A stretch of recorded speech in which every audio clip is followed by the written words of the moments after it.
Pinagdaksila ng sariling kasintahan at ipinagbili ang dangal sa isang lalaking hindi kilala. Sa gabing dapat ay puno ng pag-asa, isang malamig na sampal ng katotohanan ang gumising kay Maricel. Siya ay isa lamang kasangkapan sa laro ng kasakiman. Ngunit sa likod ng anyong katulong, may isang pusong handang lumaban. Hanggang kailan magtatago sa ilalim ng maskara? Magtatagumpay ba ang paghihiganti o lalamunin ng pag-ibig? Ano ba ang pakialam ko kung mamatay sa gutom o sa sakit ang ama niya? Ang mahalaga, nakuha na natin ang pirma ni Maricel sa kasunduan. Isang tanga at desperadang babae lang naman siya na handang isugal ang lahat para sa pag-ibig na akala niya ay totoo. Ang mga salitang iyon na parang mga matatalim na balisong na itinuon sa likod ni Maricel ay nanggaling sa boses na dati niyang itinuturing na kanlungan. Nakatayo siya sa labas ng pinto, basang-basa ng ulan, habang mahigpit na nakayakap sa isang plastik na lalagyan ng mainit na sopas, ang paboritong pagkain ni Paulo na niluto niya ng may buong pagmamahal. Hani na lamang ay tinitiis niya ang hagupit ng hangin at lamig sa kalsada. Iniisip na sa pagdating niya rito, isang mainit na yakap at pasasalamat ang sasalubong sa kanya mula sa lalaking pangako ay pakakasalan siya.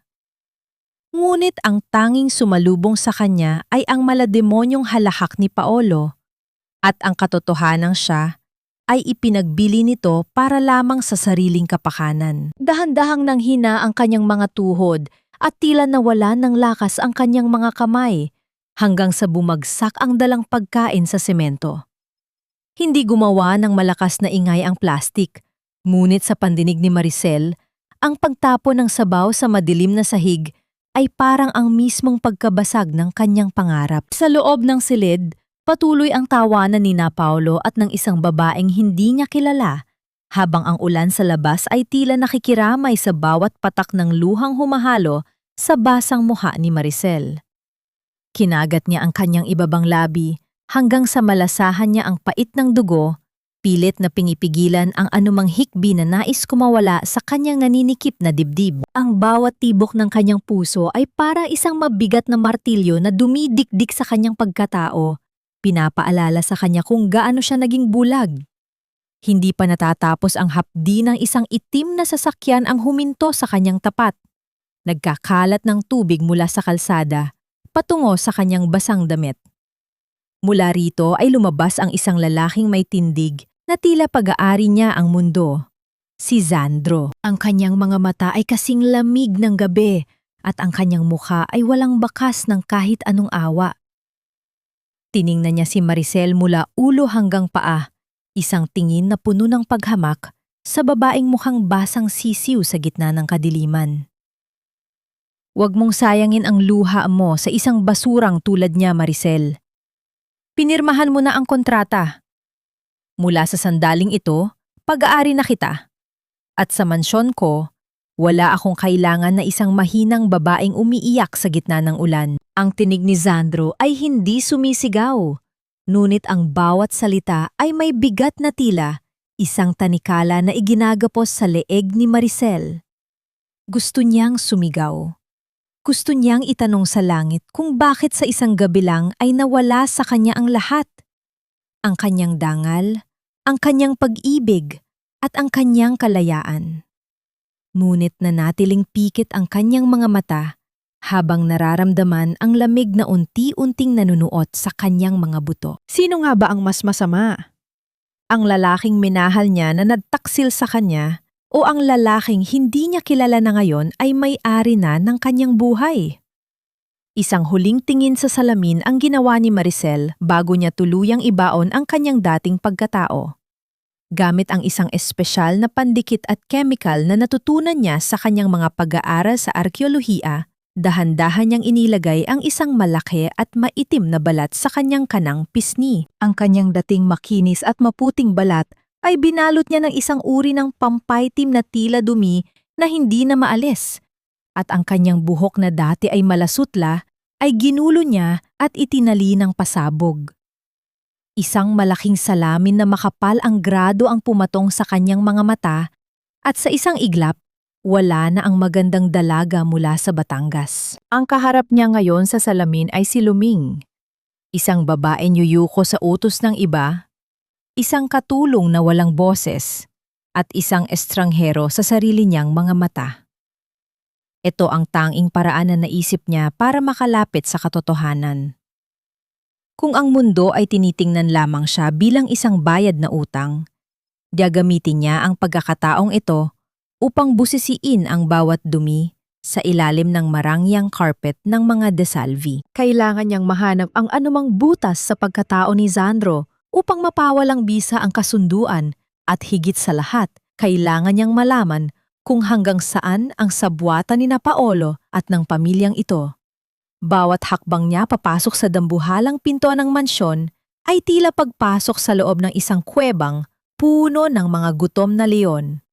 Hindi pa siya tuluyang nakakapasok sa kusina nang isang matinis na boses ang bumasag sa katahimikan ng umaga. Si Yara, ang babaeng nakasuot ng mamahaling sutla na tila ba siya ang reyna ng bahay, ay nakatayo sa tuktok ng hagdanan habang may hawak na baso ng juice. Tiningnan niya si Luming nang may matinding pandidiri na tila ba ang presensya ng katulong ay nakakahawa ng isang nakamamatay na sakit. Walang sabi-sabi ay ibinuhos ni Yara ang laman ng kanyang baso sa sahig direkta sa paanan ni Luming, habang ang isang mapang-aping ngiti ay gumuhit sa kanyang mga labi. Huwag kang tumayo lang dyan na parang tuod, Luming. Yan ang unang trabaho mo ngayong umaga. Linisin mo ang bawat patak niyan gamit ang iyong mga kamay at siguraduhin mong kikinang ang sahig na yan bago bumaba si Doña Esmeralda. Sa bahay na ito, ang mga katulad mong pangit at amoy lupa ay dapat marunong lumugar sa ilalim. Tahimik na lumuhod si Luming sa malamig na marmol. Habang kinukuskos niya ang sahig, ang kanyang mga kuko ay bumaon sa basahan at ang kanyang puso ay nag-aapoy sa galit na pilit niyang ikinukubli. Nararamdaman niya ang titig ni Yara na parang latigo na humahagupit sa kanyang likuran. Ngunit nanatiling nakayuko ang kanyang ulo.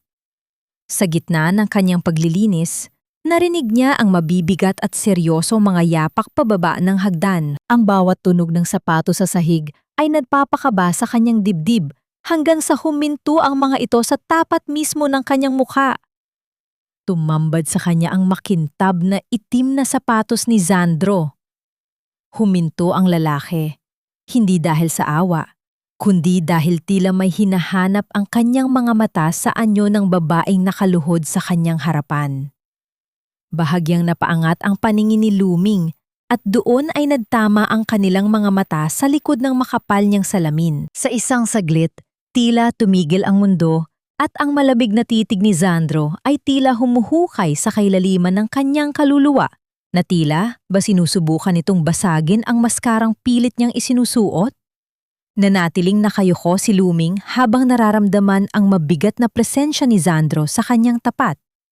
Ang bawat segundo ng katahimikan sa loob ng malaking bulwagan ay tila isang dambuhalang timbang na pumipiga sa kanyang hininga. Inaasahan niya ang isang malupit na salita o marahil ay isang utos na lalong mampapababa sa kanyang dangal. Ngunit laking gulat niya nang marinig ang malalim at tila pagod na buntong hininga ng lalaki.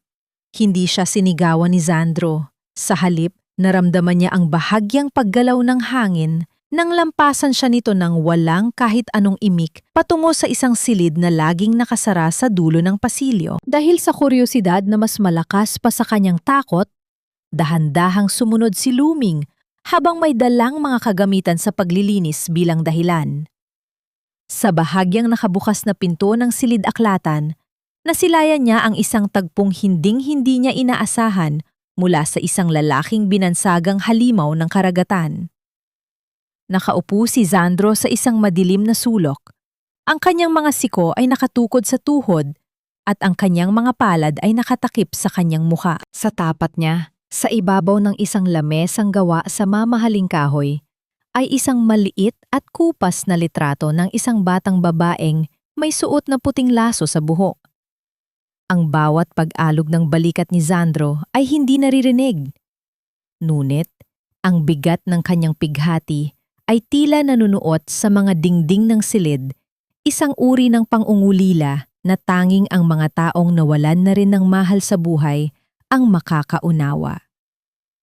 Sa sangdaling iyon, ang galit sa puso ni Maricel ay bahagyang naantig ng paggalito. Paanong ang isang lalaking tila walang puso sa harap ng ibang tao ay may kakayahang umiyak ng ganoon katindi sa harap ng isang alaala? Habang pinagmamasdan niya ang banghawak ni Sandro sa isang lumang rosaryo, ang katulad na rosaryong hawak ng kanyang ama sa Batangas, naramdaman ni Maricel ang isang kakaibang kirot sa kanyang dibdib. Hindi ito kirot ng galit, kundi kirot ng pagkilala sa isang kaluluwang sugatan din. Ngunit ang pagmuni-muni niyang yon ay agad naputon nang marinig niya ang mabilis na yabag ni na Paolo at Yara sa labas ng harden. Nagtago si Luming sa likod ng malalaking kurtina habang pinakikinggan ang mahihinang bulong ng dalawa. Ang boses ni Paolo, na dati ay nagpapatibok ng kanyang puso sa tuwa, ngayon ay nagdudulot na lamang ng kilabot at pandidiri. Naririnig niya ang plano ng mga ito na dahan-dahang lasunin ang tiwala ni Doña Esmeralda kay Sandro upang mailipat ang kapangyarihan ng kumpanya sa kamay ni Paolo. Bawat salita ng pagtataksil ay parang lason na tumatagas sa pandinig ni Maricel. Hindi lang pala siya ang biktima rito. Maging ang pamilya ni Sandro ay nasa ilalim na ng mapanirang galamay ng lalaking minahal niya. Habang naglalakad pabalik sa kanyang maliit na kwarto sa silong, nakasalubong ni Luming si Tia Deli, ang matandang mayordoma na tanging nakakaalam ng kaunting kabutihan sa bahay na iyon. Hinawakan ni Tia Deli ang magasaspang na kamay ni Luming at binigyan siya ng isang pirasong tinapay. Walang sinabi ang matanda, ngunit ang kanyang mga mata ay tila nagsasabing, alam niya ang bigat na dinadala ng dalaga. Sa gabing iyon, habang nakahiga si Maricel sa manipis na banig, ang kanyang isipan ay naglalakbay sa pagitan ng dalawang mukha ni Sandro.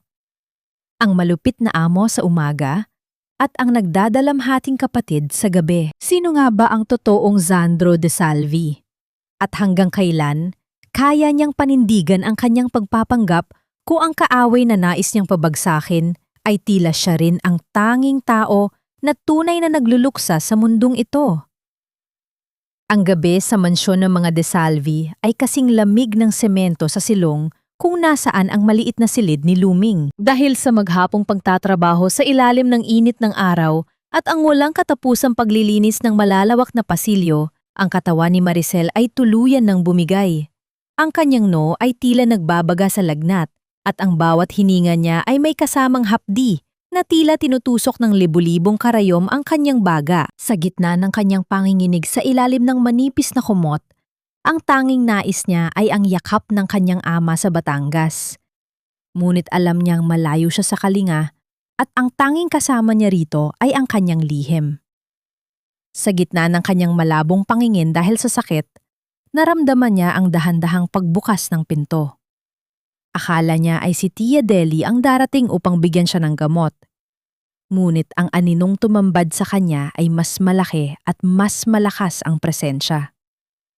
Si Sandro, ang lalaking dapat ay natutulog na sa kanyang maranyang silid, ay nakatayo sa tapat ng kanyang papag, bitbit ang isang mangkok ng maligamgam na tubig at malinis na bimpo. Walang imik na umupo ang lalaki sa gilid ng higaan ni Luming.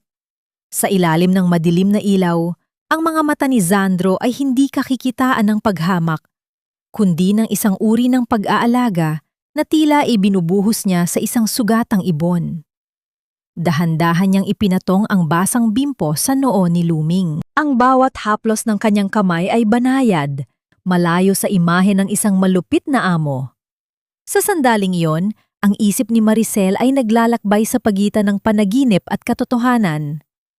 Narinig niya ang mahinang bulong ni Sandro, isang tinig na puno ng pagsisisi. "Huwag kang mamatay! Huwag kang lalayo tulad niya!" Alam ni Maricel na ang tinutukoy ni Sandro ay ang kanyang kapatid. Ngunit ang init ng kamay ng lalaki na humahawak sa kanyang palad ay nagdulot ng isang kakaibang pakiramdam na tila nagpapahinto sa tibok ng kanyang puso. Ngunit Ang sandali ng kapayapaan ay agad na binasag ng isang marahas na pagbukas ng pinto. Si Doña Esmeralda na may suot na mamahaling pantulog at mukhang nag-aapoy sa galit ay nakatayo sa pintuan habang nanlilisik ang mga mata. Nakita niya ang kanyang anak na nag-aalaga sa isang katulong na itinuturing niyang basura ng lipunan. Ang kanyang tinig ay parang kulog na yumanig sa buong silid, puno ng lason at pang-aapi. "Zandro, ano ang ginagawa mo sa maruming silid na ito? Nakakalimutan mo na ba kung sino ka? Ang paghawak mo sa maruming kamay ng katulong na yan ay isang malaking kahihiyan sa ating pangalan. Umalis ka dyan at hayaan mo siyang mamatay sa sakit kung yan ang kapalaran niya. Ang mga tulad niya ay madaling palitan, ngunit ang dangal ng mga De Salvi ay hindi dapat nadudumihan ng isang luming." Tumayo si Zandro, ngunit hindi siya natakot sa kanyang ina. Nanatili siyang nakaharang sa tapat ni Luming, tila isang matibay na pader na nagpoprotekta sa may sakit. Habang nagtatalo ang mag-ina sa labas ng silid, isang madilim na anino ang nakamasid sa kanila mula sa pasilyo. Si Yara, na may hawak na isang sulat na nahulog mula sa gamit ni Luming. Isang sulat mula sa ama ni Maricel na nagpapatunay na ang babaeng ito ay hindi simpleng katulong lamang. Isang mapanganib na ngiti ang sumilay sa mukha ni Yara. Hawak na niya ang alas na sisira sa lahat. Magnanakaw. Isang hamak na magnanakaw ang pinalusot natin sa pamamahay na ito. Ang boses ni Doña Esmeralda ay tila matalas na kidlat na gumising sa katahimikan ng buong mansyon. Sa gitna ng malawak na bulwagan, nakaluhod si Luming sa malamig na sahig habang pinaliligiran ng lahat ng mga katulong ni Paolo, Yara at higit sa lahat ni Zandro. Sa tapat niya, nakakalat ang mga gamit mula sa kanyang maliit na silid, ang kanyang lumang damit, ang kanyang tsinelas, at ang isang pulang kahon ng alahas na hinding-hindi niya pag-aari. Mula sa loob nito ay kumikinang ang isang brilyanteng kuwintas, ang pinakamahalagang pag-aari ng pamilya De Salvi. Hindi makapagsalita si Maricel. Ang kanyang lalamunan ay parang tinutusok ng mga bubog habang tinitingnan ang kwintas na malinaw na itinanim sa kanyang mga gamit. Lumingon siya kay Paolo, humihingi ng tulong, ngunit ang nakita niya ay ang isang mukha na puno ng pagkukunwaring galit. Si Paolo pa ang unang lumapit at dinuro ang kanyang noo. Ang bawat salita nito ay puno ng lason na tila ba hinding-hindi sila nagkaroon ng nakaraan. Akala ko ba ay tapat ka, Luming? Kaya pala nagpupumilit kang pumasok dito dahil may balak kang dambangin ang kayamanan ng mga De Salvi. Wala kang utang na loob. Dapat sa'yo ay mabulok sa kulungan upang magtanda ang mga katulad mong galing sa putikan. Bawat salita ni Paolo ay parang isang sampal na mas masakit pa sa pisikal na hagupit. Sa gilid, nakita ni Maricel ang palihim ng ngiti ni Yara. Ang ngiti ng isang tagumpay na mangangaso. Alam ni Maricel na ito ang ganti ni Yara dahil sa atensyong ibinibigay sa kanya ni Zandro. Dahan-dahang tumulo ang mga luha ni Maricel, hindi dahil sa takot sa kulungan, kundi dahil sa sakit na makitang ang lalaking inalayan niya ng danggal, ay siya pang unang humuhusga sa kanya sa harap ng maraming tao. Lalong uminit ang paligid nang lumapit si Doña Esmeralda at itinaas ang kanyang kamay upang ihampas ang isang marahas na sampal sa mukha ni Luming. Ipinikit ni Maricel ang kanyang mga mata, hinihintay ang hapdi at ang pagbagsak ng kanyang katawan sa sahig. Ngunit ang sampal ay hindi dumating. Sa halip, narinig niya ang isang malakas at matigas na tunog ng pagharang. Nang imulat ni Maricel ang kanyang mga mata, nakita niya ang matipunong braso ni Zandro na mahigpit na nakahawak sa kamay ng kanyang ina. Ang mga mata ni Zandro ay nanlilisik, hindi sa galit kay Luming, kundi sa pagkamuhi sa kaguluhan sa kanyang harapan. Ang kanyang tinig ay mababa, ngunit may awtoridad na nagpatahimik sa lahat, tila isang bagyong handang sumabog. Tama na ina, sa bahay na ito ako ang nagpapasya, At walang sinuman ang may karapatang maglapat ng kamay sa isang taong hindi pa napatutunayang may sala. Paulo, Yara, huwag kayong masyadong mabilis humusga dahil baka ang putik na ipinupukol ninyo ay bumalik sa inyong sariling mga mukha. Dalhin niyo ang babaeng ito sa silid ko. Ako mismo ang tatanong sa kanya. At sino mang sumunod sa amin ay ituturing ko ang kalaban ng kumpanya. Binuhat ni Sandro ang nanghihinang si Luming habang ang lahat ay naiwang nakanganga sa gulat. Sa gitna ng takot at pighati, naramdaman ni Maricel ang init ng dibdib ni Sandro.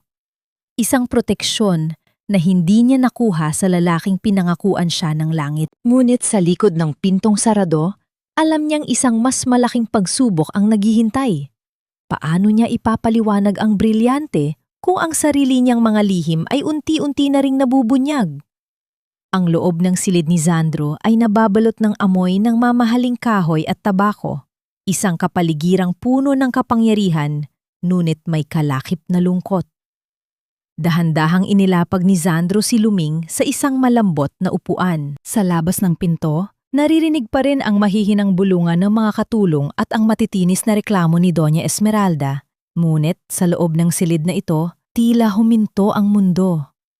Nanatiling nakayuko si Maricel, ang kanyang mga kamay ay nanginginig habang pilit na inaayos ang kanyang magulong wig at ang makapal na salaming halos malaglag na sa kanyang ilong.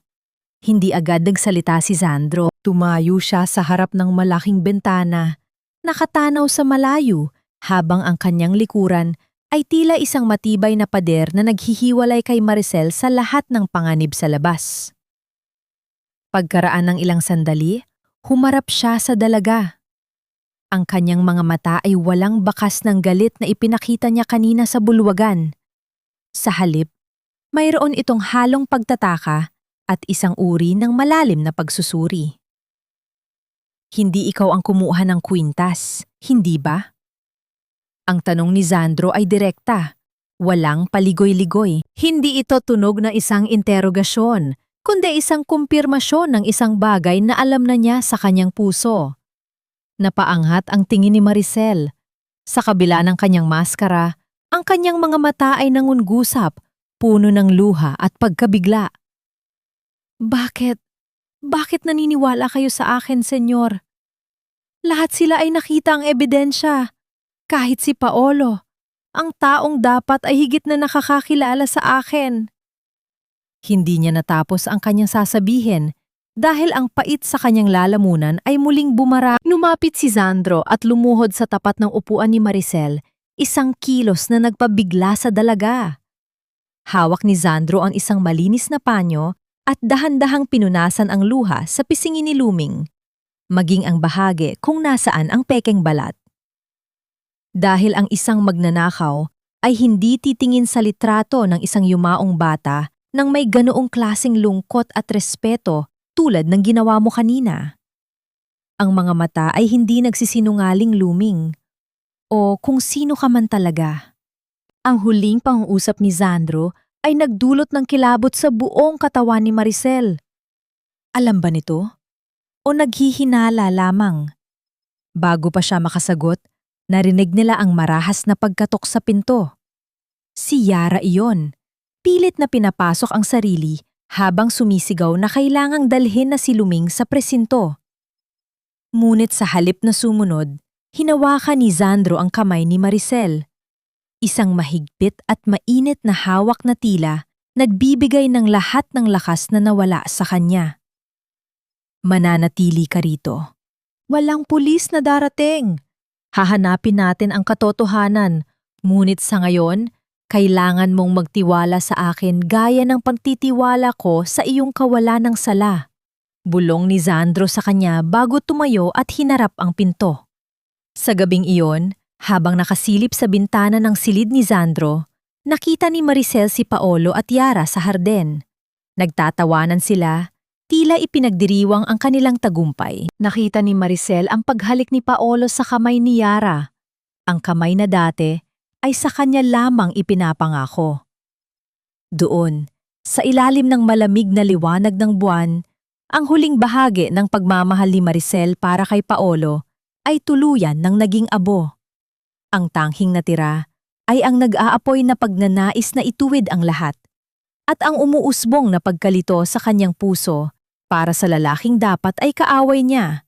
Ngunit na yon ay siyang tanghing nagbibigay sa kanya ng liwanag. Ang gabi ay tila mas lalong dumilim habang ang ulan ay dahan-dahang pumapatak sa mga dahon ng halaman sa harden na tila babawat patak ay isang babala. Gamit ang kanyang kakayahan sa paggalaw ng walang tinog na natutunan niya sa kanyang mga pananaliksik, si Maricel, na suot pa rin ang maskara ni Luming, ay dahan-dahang lumabas mula sa anino ng mansyon. Ang kanyang puso ay kumakaba, hindi dahil sa takot na mahuli, kundi dahil sa isang katotohanang nais niyang kumpirmahin sa sarili niyang mga mata. Sa dulo ng hardin, sa ilalim ng isang matandang puno ng nara, ay nakatayo si Paolo. Sa kabilang dako, ang anino ni Yara ay dahan-dahang lumapit sa kanya. Nakatago si Maricel sa likod ng malalaking paso ng halaman. Pigil ang hininga habang ang kanyang mga kamay ay mahigpit na nakakapit sa malamig na pader. Ang bawat salitang lumalabas sa bibig ni Paolo ay parang lason na unti-unting pumapatay sa bawat magandang alaala na iniingatan ni Maricel sa loob ng maraming taon. Huwag kang mag-alala, mahal ko. Ang boses ni Paolo ay puno ng tamis, na tila ba siya ay isang anghel. Ngunit ang nilalaman ng kanyang sinasabi ay kasing pait ng kamatayan. Ang tangang Maricel na iyon ay gagawin ang lahat para sa akin. Akala niya ay ililigtas ko siya. Pero ang totoo, siya ang magsisilbing pain para makuha natin ang tiwala ni Doña Esmeralda. Kapag nabilanggo na siya, wala nang hahadlang sa atin na makuha ang yaman ng mga De Salvi. At ang kanyang amang matanda, hahayaan ko siyang mabulok sa kulungan kasama ng kanyang anak. Tumawa si Yara, isang tunog na parang pagkiskis ng mga matatalim na kuko sa salamin. Napakahenyo mo talaga, Paulo. Isang bato, 2 ibon, nakuha mo na ang pera ng tatay niya. Nakuha mo pa ang paraan para mapatalsik si Sandro. At ang nakakatawa pa, akala ng Maricel na iyon ay ikaw ang kanyang kaligtasan. Sa sandaling iyon, naramdaman ni Maricel ang isang matinding panginginig sa buong katawan. Hindi ito panginginig ng takot, kundi ng isang galit na mas malakas pa sa anumang bagyo. Ang bawat pangako ni Paolo, ang bawat mahal kita, na binulong nito sa kanya noon, ay tila mga maruruming basahan na itinapon sa putikan. Ang kanyang lalamunan ay nanunuyo at ang kanyang paningin ay nagdidilim. Nais niyang lumabas mula sa kanyang pinagtataguan. Nais niyang isigaw ang lahat ng kanyang sakit. Ngunit pinigilan niya ang sarili. Ang kanyang mga kuko ay bumaon sa kanyang mga palad hanggang sa makaramdam siya ng hapdi. Ngunit mas masakit ang sugat sa kanyang puso na kailanman ay hindi na maghihilom. Dahan-dahan siyang umatras, pabalik sa loob ng mansyon, habang ang bawat hakbang niya ay puno ng determinasyon. Ang Maricel na mahina, ang Maricel na martir, ay tuluyan ng namatay sa ilalim ng punong nara na iyon. Ang natira na lamang ay isang babaeng may matalas na isipan at pusong puno ng layunin. Sa gitna ng madilim na pasilyo, nabigla siya nang muli niyang makaharap si Sandro. Nakatayo ang lalaki doon, tila kanina pa siya hinihintay. Sa ilalim ng malamig na liwanag ng buwan na tumatago sa bintana, nakita ni Sandro ang bakas ng luha at galit sa mukha ng katulong. Hindi nagtanong si Sandro.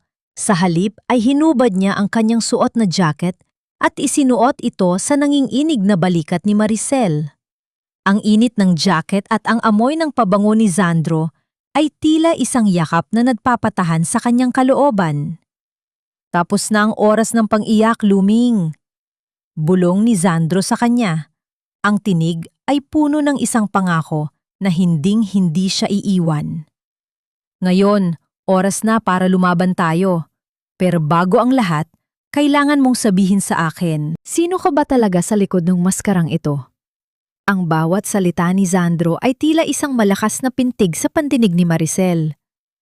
Sa loob ng madilim na pasilyong iyon, Sa ilalim ng suot na jacket na nagbibigay sa kanya ng init, naramdaman niya ang matinding pagnanais na sabihin ang lahat.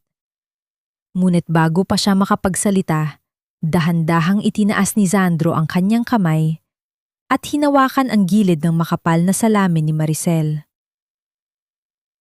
Hindi niya ito tinanggal. Sa halip ay iniayos niya ito nang may pang-iingat na tila isang mahalagang hiyas ang kanyang hinahawakan. Hindi mo na kailangang sumagot ngayon, bulong ni Sandro. Ang boses ay kasing lalim ng gabi. Alam ko ang amoy ng takot at alam ko rin ang amoy ng pagtataksil. Nakita ko ang bawat kilos ni Paolo at Yara. Akala nila ay bulag ako sa kanilang mga laro. Ngunit sa bahay na ito, ako ang naglalatag ng bawat piraso sa chessboard. Napatitig si Maricel sa mga mata ni Sandro. Sa kauna-unahang pagkakataon, nakita niya ang isang matalinong stratehiya sa likod ng mga malamig na titig nito. Hindi pala ito ang halimaw na ipininta ni Paolo sa kanyang isipan. Si Sandro ay isang lalaking matagal nang nakikipaglaban sa mga ahas sa loob ng sarili niyang mansyon. At sa pagdating ni Luming, nakahanap siya ng isang kakampi na hindi niya inaasahan. Kinabukasan, isang kakaibang tensyon ang bumalot sa hapagkainan. Naroon si Doña Esmeralda na tila Reynang naghihintay ng balita ng pagpapakulong kay Luming. Naroon din sina Paolo at Yara na palihim na nagpapalitan ng mga makahulugang tingin habang humihigop ng mamahaling kape. Ngunit ang lahat ay napatigil nang pumasok si Sandro kasama si Tia Deli. Ang bawat hakbang ni Sandro sa makintab na sahig ay parang tunog ng isang paparating na hatol. Ina, tungkol sa nawawalang kwintas. Panimula ni Sandro habang prenteng umuupo sa kabisera. Nagpatawag ako ng isang dalubhasa sa mga antigong alahas upang suriin ang bawat sulok ng mansyong ito. At mayroon kaming natuklasan na mas mahalaga pa sa ginto. Nakita ni Maricel mula sa anino ng kusina ang biglang pagpumutla ni Paolo. Ang hawak nitong kutsara ay bahagyang kumalansing sa plato. Isang tunog ng kaba na hindi nakaligtas sa pandinig ni Sandro. Lumingon si Sandro kay Paolo nang may isang mapang-uyam na ngiti. Bakit ka nanginginig, Paolo? Hindi ba dapat ay masaya ka dahil malapit nang lumabas ang katotohanan? O baka naman natatakot ka dahil ang dokumentong natagpuan namin sa bodega ay hindi lamang tungkol sa alahas, kundi tungkol sa mga pekeng pirma sa mga papeles ng kumpanya na matagal mo nang kinukupit. Ang banghawak ni Yara sa kanyang baso ay humigpit hanggang sa mamute ang kanyang mga daliri. Alam ni Maricel na ito na ang simula ng pagguho ng kanilang kuta. Ngunit ang mga ahas, kapag nasusukol, ay mas lalong nagiging mapanganib. Sa labas ng mansyon, sa madilim na bodega ng kumpanya, isang masamang plano ang mabilis na nabubuo sa isip ni Paolo.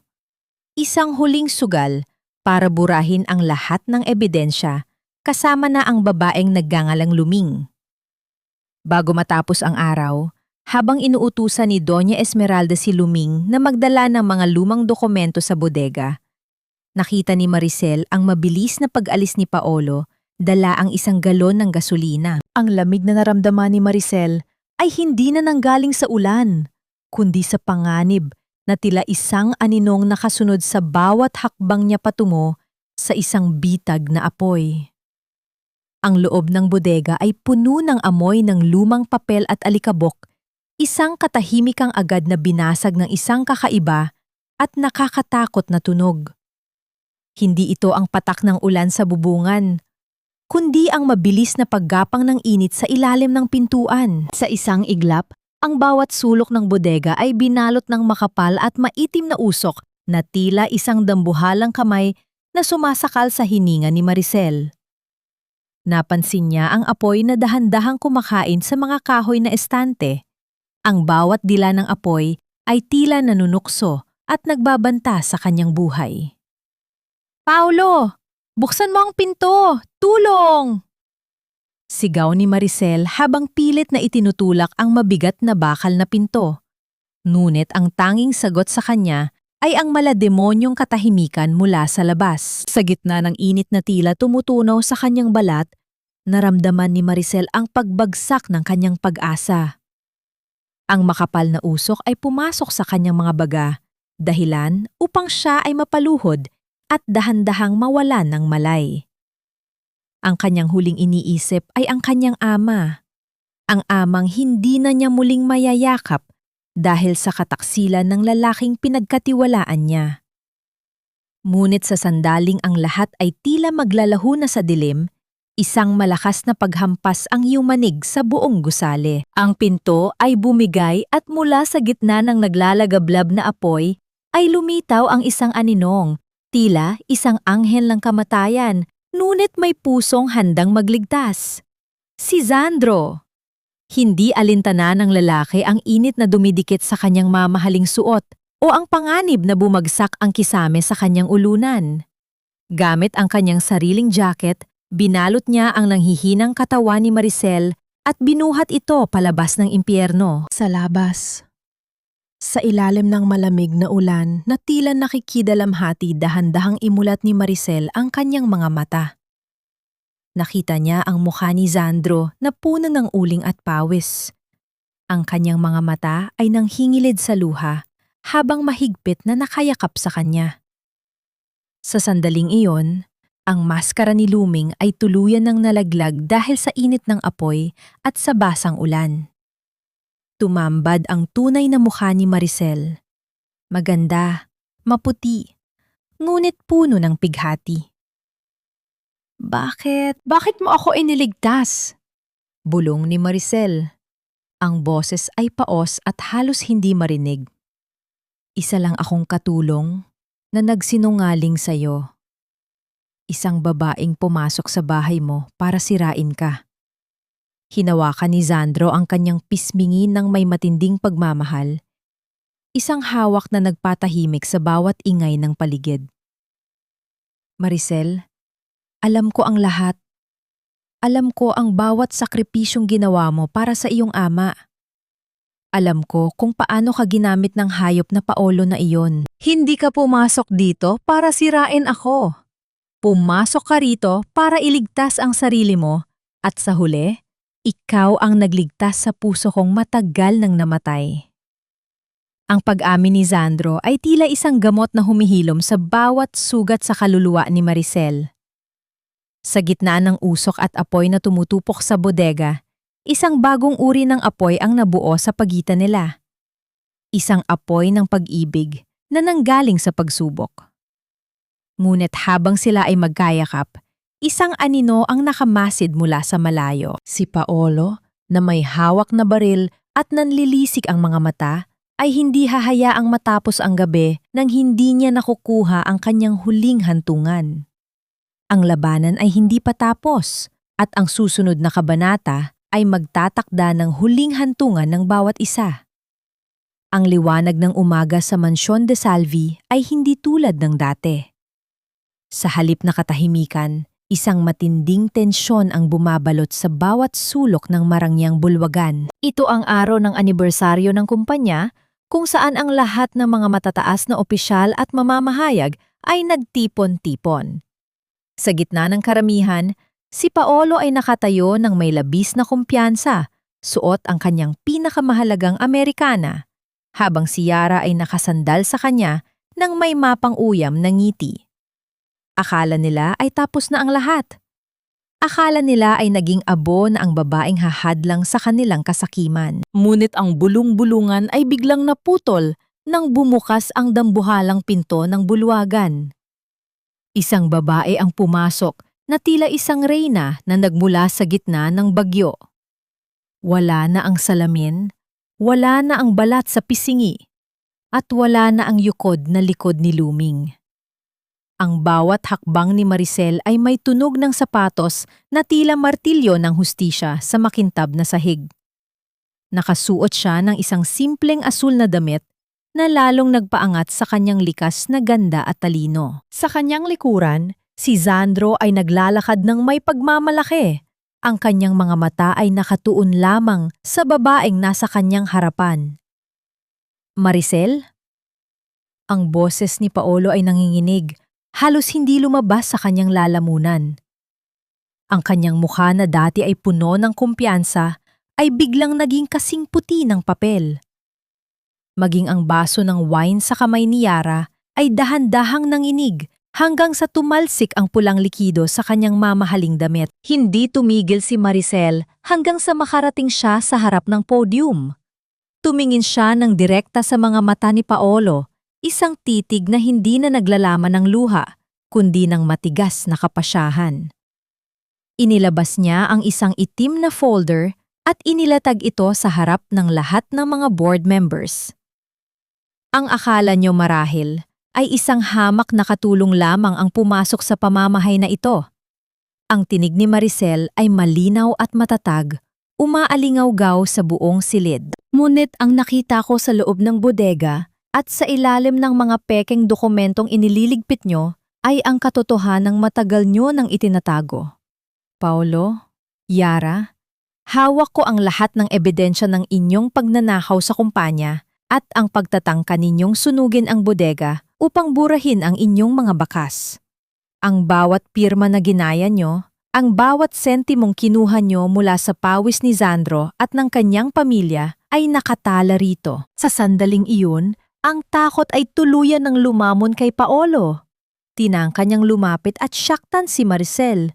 Ngunit bago pa siya makahakbang, ang mga tauhan ni Sandro, kasama ang mga pulis, ay pumasok at hinarangan siya. Dinuro ni Maricel ang lalaking dati niyang minahal ng higit sa kanyang buhay. Ipinagbili mo ang dangal ko para sa pera, Paolo. Akala mo ay talunan ako dahil lang sa kahirapan ko, pero nakalimutan mo na ang isang pusong tapat ay mas matalas pa sa anumang patalim. Ngayong araw, hindi lang ang kumpanya ang ililigtas ko, kundi ang sarili ko mula sa lason na dala mo. Habang pilit na kinakaladkad palabas si Paolo at Yara na nagsisigawan sa galit at takot, naramdaman ni Maricel ang isang mainit na kamay na pumatong sa kanyang balikat. Paglingon niya, nakita niya si Sandro. Wala nang salita ang kailangan. Sa bawat buntong hininga ni Maricel, alam niyang ang kanyang paglalakbay sa ilalim ng maskara ay natapos na sa isang tagumpay na hindi matutumbasan ng anumang hiyas. Ang reyna ay nakabangon na at sa pagkakataong ito, hindi na siya muling yuyuko sa sinuman. Ang katahimikan sa loob ng mansyon matapos ang malaking eskandalo ay tila isang gamot na dahan-dahang humihiilom sa mga sugat ng bawat isa. Wala na ang mga sigaw ni Yara at ang mapagkunwaring tawa ni Paolo. Ang tanging naririnig na lamang ay ang banayad na paghampas ng hangin sa mga kurtina at ang mahinang tunog ng takure sa kusina kung saan si Tia Deli ay naghahanda ng tsaa. Sa gitna ng malawak na sala, nakaupo si Doña Esmeralda. Ang kanyang dating matigas at mapagmataas na mukha ay bakas na ngayon ang kapaguran at matinding hiya. Dahan-dahang lumapit si Maricel, suot ang kanyang sariling mga damit, isang simpleng blusa na nagpapaalala sa kanyang buhay sa Batangas. Hindi na siya siluming, ngunit ang paggalang sa kanyang puso ay nananatili. Bago pa siya makapagsalita, ang matandang babae ay tumayo at humarap sa kanya. Ang mga mata ni Doña Esmeralda ay nangunggunot sa luha, isang tagpong hinding-hindi inakala ni Maricel na makikita niya mula sa reyna ng mga De Salvi. Maricel, ang bawat salitang binitawan ko laban sa iyo ay parang mga lason na ngayon ay bumabalik sa akin. Ang tinig ni Doña Esmeralda ay nanginig, puno ng pagsisisi. Hinusgahan kita dahil sa iyong panlabas na anyo, ngunit ikaw ang nagligtas sa aming danggal at sa aking anak. Patawarin mo ang isang matandang nabulag ng kayamanan. Ang iyong katapatan ay isang kayamanang hindi ko kailanman mapapantayan. Isang tipid na ngiti ang isinagot ni Maricel habang hinahawakan ang kamay ng matanda. Ang pagpapatawad ay hindi ibinibigay dahil karapat-dapat ang isa, kundi dahil kailangan ng puso ang kapayapaan, Doña Esmeralda. Wala na po kayong dapat ipaliwanag. Pagkatapos ng usapang iyon, naglakad si Maricel patungo sa opisina ni Sandro upang magpaalam. Ang kanyang mga gamit ay nakaimpake na. Alam niyang kailangan niyang bumalik sa kanyang ama. Kailangan niyang ayusin ang kanyang buhay sa Batangas nang wala ang anino ng pagpapanggap. Nakita niya si Sandro na nakatayo sa balkonahe, nakatanaw sa malayo. Ang bawat hakbang ni Maricel ay tila pagbibilang ng mga segundong natitira bago ang kanilang paghihiwalay. Aalis ka na ba talaga? Ang tanong ni Sandro ay hindi lumingon. Ngunit ang lungkot sa kanyang boses ay tila isang mabigat na tanikala sa puso ni Maricel. Hindi mo ba kayang manatili rito? Hindi bilang katulong, kundi bilang babaeng nagpabago sa buhay ko. Humarap si Maricel sa kanya. Ang mga mata ay puno ng pasasalamat at pagmamahal. Ngunit may matibay na kapasyahan. Kailangan kong mahanap muli ang sarili ko, Sandro. Ang Maricel na nakilala mo ay nagsimula sa isang kasinungalingan. Gusto kong kapag muli tayong nagkita, wala na tayong maskara sa pagitan natin. Gusto kong mahalin mo ako dahil sa kung sino ako, hindi dahil sa utang na loob o dahil sa kailangan mo ng tagapagtanggol. Lumapit si Sandro at hinawakan ang kanyang mga kamay. Inilabas niya ang isang lumang rosaryo, ang rosaryong paborito ng kanyang kapatid, at inilagay ito sa palad ni Maricel. Kung ganoon, dalhin mo ito. Hihintayin kita, Maricel. Kahit gaano pa katagal, kahit gaano pa kalayo ang Batangas, ang puso ko ay lading nakatali sa iyo. Ang sugat ng kahapon ay magsisilbing tanda na tayo ay nakaligtas, at ang bukas ay para sa ating dalawa. Isang huling tingin, isang huling pagdampi ng mga daliri, at dahan-dahang lumakad palayo si Maricel. Habang umaalis ang sasakyan sa malaking tarangkahan ng mansyon, hindi na siya umiiyak. Ang bawat luhang pumatak noon sa ulan ay napalitan na ng isang matamis na pag-asa. Ang sugat ay naroon pa, ngunit ang paghihilom ay nagsimula na. Ang simoy ng hangin sa Batangas ay amoy luntian at basang lupa, malayo sa mausok at maingay na lungsod ng Maynila na pansamantalang naging kulungan ni Maricel. Lumipas ang 6 na buwan. Sa loob ng panahong yon, dahan-dahang naibalik ni Maricel ang dangal ng kanyang ama. Gamit ang kanyang talino sa arkeolohiya, nakahanap siya ng trabaho sa isang lokal na museo at unti-unting nabayaran ang mga utang na iniwan ng kataksilan ni Paolo. Wala na ang maskara ni Luming. Ang bawat ngiti niya ngayon sa kanyang ama habang sila ay naghahapunan sa ilalim ng kanilang munting dampa ay tunay at walang bahid ng takot. Isang hapon, habang ang araw ay dahan-dahang lumulubog sa likod ng mga bundok at nagpapakita ng kulay kahel at lilang langit, naglalakad si Maricel patungo sa malaking puno ng nara sa dulo ng kanilang bukid. Dito niya laging dinadala ang rosaryong ibinigay ni Sandro, ang tanging alaala ng isang lalaking pilit niyang tinitiis na huwag tawagan, dahil nais niyang maging buo muna bago muling humarap sa pag-ibig. Nanatili siyang nakatitig sa malayo nang makarinig siya ng marahang yabag sa tuyong damo. Hindi ito ang mabilis na hakbang ng kanyang ama, kundi isang matatag at pamilyar na tunog na tila nagpapahinto sa tibok ng kanyang puso. Dahan-dahang lumingon si Maricel. Doon, ilang metro ang layo, nakatayo si Sandro. Wala na ang kanyang mamahaling suit. Suot niya ang isang simpleng puting polo at ang lumang jacket na isinuot niya kay Maricel noong gabing basang-basa ito sa ulan. Sabi ko sa'yo, hihintayin kita. Pero hindi ko na kaya ang isa pang araw na hindi nasisilayan ang tunay mong mukha, Maricel. Ang boses ni Sandro ay gumaralgal sa emosyon. Ang bawat salita niya ay tila isang awit na matagalang hinahangad ng pandinig ni Maricel. Hindi nakapagsalita si Maricel. Ang tanging nagawa niya ay ang dahan-dahang paglapit habang ang kanyang mga mata ay nagsisimula ng mangilid sa luha. Hindi ng pighati, kundi ng wagas na kaligayahan. Inilabas ni Sandro mula sa kanyang bulsa ang isang maliit na bagay. Ang pekeng balat na dati ay nakadikit sa pishingi ni Luming na itinabi pala niya bilang paalaala. Ang maskarang ito ang nadlapit sa atin, pero ang katapatan mo ang nagligtas sa akin. Bulong ni Sandro habang hinahawakan ang magkabilang kamay ni Maricel. Hindi mo kailangang maging maganda para mahalin ko.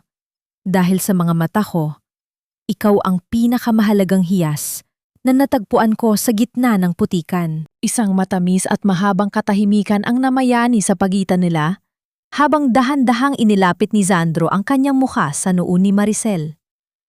Isang banayad na halik ang idinampi niya doon. Isang halik ng paggalang, pagtanggap at pangako ng walang hanggang pagsasama.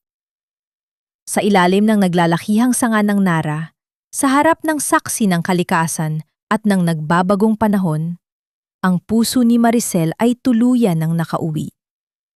Wala nang kailangang itago, wala nang kailangang katakutan. Ang pag-ibig na nagsimula sa isang lihim ay natapos sa isang katotohanang mas maliwanag pa sa sikat ng araw. Ang simoy ng hangin sa balkonahe ng mansyon ay hindi na kasing lamig ng dati. Sa halip na lungkot, ang bawat sulok ng tahanan ng mga De Salvi ay punong-puno na ngayon ng tawanan at mga awitin. Isang taon na ang lumipas mula nang ang katotohanan ay lumabas at sa loob ng panahong iyon, maraming bagay ang nagbago. Mga bagay na nagpatunay na ang pagpapatawad ay mas malakas kaysa sa anumang galit. Sa gitna ng harden, nakaupo si Doña Esmeralda habang karga ang isang sanggol na may suot na puting laso, ang unang apo na nagbigay ng bagong buhay sa matanda. Ang kanyang mga mata ay hindi na nakatuon sa mga hiyas o sa yaman ng kumpanya, kundi sa maliliit na daliri ng bata na humahawak sa kanyang kamay. Ang dating mapagmataas na reyna ay natuto ng tumingin sa puso. Salamat sa babaeng dati niyang minalit. Si Maricel ay nakatayo sa tabi ni Sandro. Pinagmamasdan ang payapang tagpong yon. Hindi na siya ang guro na puno ng takot. At lalong hindi na siya si Luming na nagtatago sa ilalim ng maskara. Siya na ngayon ang katuwang ni Sandro sa pagpapatakbo ng kumpanya. Dala ang kanyang talino at malasakit sa mga manggagawa. Ang bawat desisyong ginagawa nila ay hindi na para lamang sa kita, kundi para sa kabutihan ng lahat. Isang aral na natutunan nila mula sa hirap na kanilang pinagdaanan. Iniisip mo pa rin ba sila? Tanong ni Sandro habang dahan-dahang inilalagay ang kanyang braso sa balikat ni Maricel. Alam ni Maricel ang tinutukoy ng kanyang asawa. Sina Paolo at Yara ay nananatili sa likod ng rehas. Binabayaran ang bawat sentimong ninakaw nila at ang bawat buhay na tinangka nilang sirain. Ngunit para kay Maricel, ang pait ay wala na. Hindi na, Sandro. Tugon ni Maricel habang nakasandal sa dibdib ng lalaki. Ang galit ay parang laso na tayo rin ang umiinom habang umaasang ang iba ang mamatay. Pinatawad ko na sila. Hindi dahil sa karapat-dapat sila, kundi dahil karapat-dapat ang puso ko sa kapayapaan. Ang mahalaga ay narito tayo, buo at tapat sa isa't isa. Isang matamis na halik ang idinampi ni Sandro sa buhok ni Maricel. Ang bawat pagsubok na pinagdaanan nila, ang ulan, ang apoy, ang mga lihim at ang pagtataksil, ay nagsilbing mga piraso ng isang malaking puzzle na ngayon ay nabuo na ng may perpektong kagandahan. Ang aral na iniwan ng kanilang kwento ay simple lamang, ngunit napakalalim. Ang tunay na ganda ay hindi nakikita sa kinis ng balat o sa kapal ng bulsa, kundi sa katapangan ng isang taong manatiling tapat sa gitna ng kadiliman. Ang bawat tao ay may kanya-kanyang maskara, ngunit ang tunay na kaligayahan ay matatagpuan lamang kapag nagkaroon tayo ng lakas ng loob na hubarin ito at ipakita ang ating tunay na kulay sa taong tunay na nagmamahal sa atin. Habang lumulubog ang araw at nagkakalat ng gintong liwanag sa buong mansyon, ang pamilya De Salvi ay nananatiling matatag. Wala nang lihim, wala nang takot. Dahil sa dulo ng bawat bagyo, laging may pagsikat ng araw para sa mga pusong marunong maghintay, magtiwala at magmahal ng tunay.